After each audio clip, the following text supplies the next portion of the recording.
7 maggio, Santa Flavia, è il 127° giorno dall'inizio dell'anno, ne mancano 238 al termine. Il sole sorge alle 5:50 e tramonta alle 20:25. La luna si leva alle 4:31 e tramonta alle 16:11.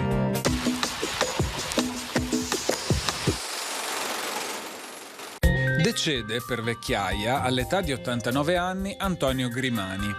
Non fu un doge popolare, tanto che appena deceduto e mentre si svolgeva il suo funerale, i ragazzi correvano per le calli gridando «S'è morta la carestia! Viva la signoria!». La sua tomba, prima delle distruzioni napoleoniche, era situata nella chiesa di Sant'Antonio a Castello.